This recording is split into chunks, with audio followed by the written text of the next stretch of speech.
Hello and welcome to FPL Bob. I'm Hussein, your number one guy for FPL content throughout the 2022-2023 season. Today we're going to look at how my team did for Gameweek 5, and look at what my plans are for Gameweek 6, and finally look at how my team looks for Gameweek 6. But before we get into that, please go down and hit the subscribe button and turn on the post notification bell so you never miss a future upload. In Gameweek 5, I got a total of 84 points, which puts me at a total of 342 points for the whole season, which at the moment puts me around the 500k rank. Let me talk about my players who performed this week. First off, Ramsdale conceded directly from a corner from Douglas Luiz. It was a good corner, however, I feel like Ramsdale was being impeded and it should have been given as a foul. So my clean sheet points were wiped off from that incident, but I'm not too worried about that as my team did good overall. However, that could have been a boost into my rank, especially considering Ramsdale is a differential for me in my team. Secondly, Perisic. Now we all know he is a rotation risk, and that doesn't sound good when he played a full 90 minutes. And again, Tottenham conceded to Soucek, who did score a good goal to be fair. However, Tottenham, I expected them to be much better in defense, and they have just not been delivering recently. And with Perisic playing a full 90 minutes, I do not expect him to play the next game against Fulham, which would have been a very good game for him. Third up is Trent. Again, Liverpool's defense looking very bad, where they concede first on the 8th occasion out of their last 9 Premier League games. And Trent did get subbed off quite early on, even though they were drawing at the time, which I feel was the wrong move from Klopp. However, they did win at the end, so we can never fault that. Next up is Cancelo. Now 500,000 managers chose to sell him ahead of Gameweek 5, and of course that was a mistake waiting to punish them. The game week before that, they had sold Trent and he came up with a 17-point haul, and this game they sold Cancelo, who came up with a 12-point haul after scoring quite a good goal from outside the box.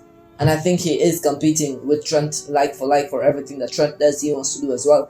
And until now, he is delivering. So Cancelo with the 12-pointer was quite good for my team. Next up is Salah. I chose not to captain him, and I was quite happy until the last moment where he had a lucky shoulder assist. Meant that he also got 2 bonus points, so that assist was worth 5 points in real time.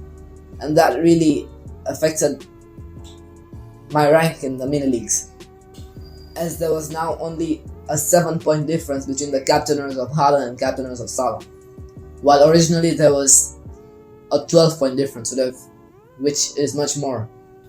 Again, I keep on saying this week in, week out, Martinelli this season has been on fire again on the score sheet.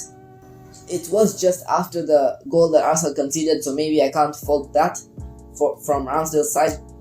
Arsenal did concede, and thus they came a lot stronger, and then Martinelli being at the end of Saka's cross pretty much made my game week. Moving on to my striker's position, I'm going to start with Jesus. He scored 1, but he could have easily have scored 2, so he was unlucky in that department.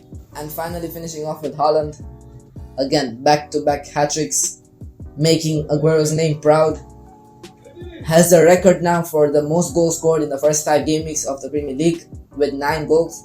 So Haaland is really on form. And if you were on the Kane side the start of the season for that 50-50 call between him and Haaland, then I'm just sorry, you are wrong for that. Haaland has been a monster in the Premier League up to this point, and he will do so in the coming future as well. And with that being said, we move on to my plans for Game Week 6 and see what I do with my team. Now, as you can see, I've chosen to play the Wildcard this week, as I feel like for me and my team personally, this seems like the right time to play the Wildcard. Of course, I know many of you might be going for the Game Week 8, Game Week 9 Wildcard. However, for me and my team, I feel like this is the prime time to go for the wildcard. Starting off in goal, I want to state that I spent an hour researching on goalkeepers, and Pope came up for me being the best keeper for the next few weeks until the World Cup break. It was stuck with me between Robert Sanchez and Nick Pope. And to be honest, Newcastle have looked a better side in defense, in my opinion, apart from the Liverpool and City games, because those are considered the tough games. And they have done quite well against them too. And with a goalkeeper, you would want as much shots to come from outside the box rather than inside. And on that stat, Newcastle lead the line, and thus Pope would get a lot of save points as well as clean sheet points. And so for me, Pope is the number one keeper to have on your wildcard if you're wildcarding in Gameweek 6. Onto my backline, I will start with Trent. Now mainly because he is quite highly owned and his underlying stats in attack look quite good. However, he doesn't do justice to his price tag compared to what it was last season. Last season, Liverpool had quite good defensive stats as well, thus Trent being the heart of most of Liverpool's attack and as well as getting the clean sheet points was very good for 7.5 million. However, this season being 7.5 million and Liverpool not looking quite good in defense, of course Trent does still give the odd attacking return. However, in defense they have looked quite poor, and thus according to me he's not worth 7.5 million. However, Liverpool can get better anytime soon. And of course Trent is FPL royalty, so he is expected to get better in the next few game weeks. Second in my defenders in my team is Nico Williams, surprisingly. He faces Bournemouth at home, and as I said, he has looked quite good in attack.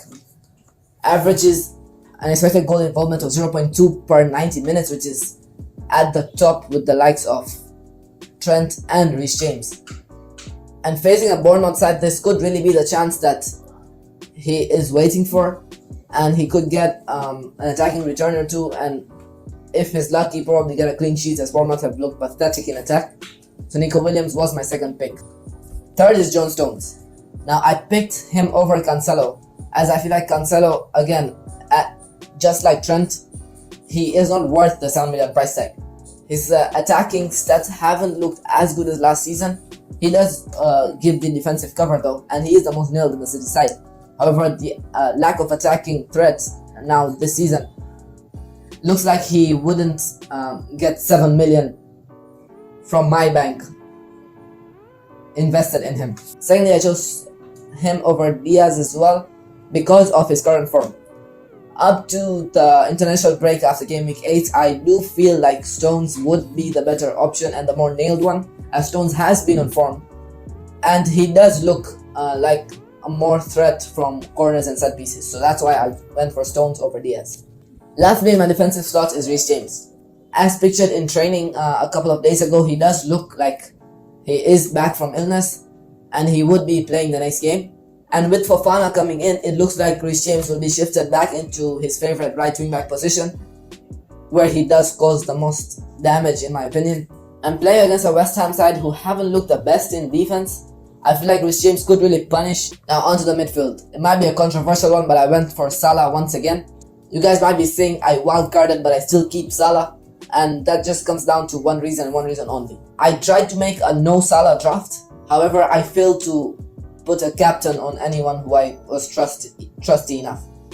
The only one I had in mind was Haaland, who again has expected minutes problems, and I do not really expect him to play full minutes in the next game, or even start in the next game. I'm going to come to that in a bit.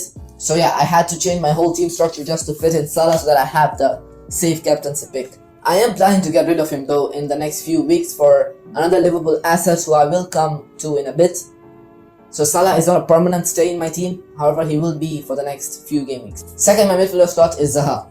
He is the man in form at the moment and he looks quite fixture proof alongside Mitrovic. He has had an attacking return in every game that he has started so far. And of course I went for Zaha above the likes of Bernardo or any City assets because of the rotation risk. And in my last midfielder slot, again over Martinelli, is Pascal Gross. Now he faced the Leicester side who have looked quite poor in defense. Even in the last game against United, they just looked everywhere. Tielemans was playing right back. Apparently their style of play has Tielemans going in right back whenever they are attacking. So like it really is all over the place.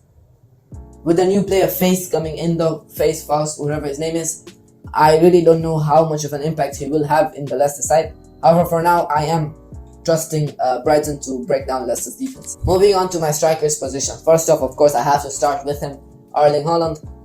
He has scored back-to-back hat-tricks and there's nothing stopping him from scoring back-to-back hat-tricks apart from Pep's roulette.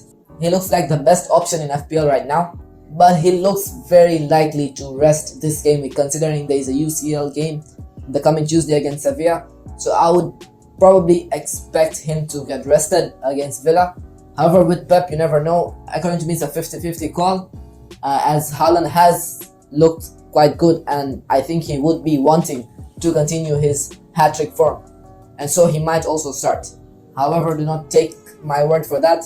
Second in my forwards is Jesus. I chose him over Martinelli against United for a couple of reasons. Firstly, United have looked quite good in defense for the last 3 games, so I wouldn't be willing to double up on the Arsenal attack against them, and so it was between Martinelli and Jesus for me to start. On Martinelli's flank, United have Dalot, who has looked very good in defense in the past few games.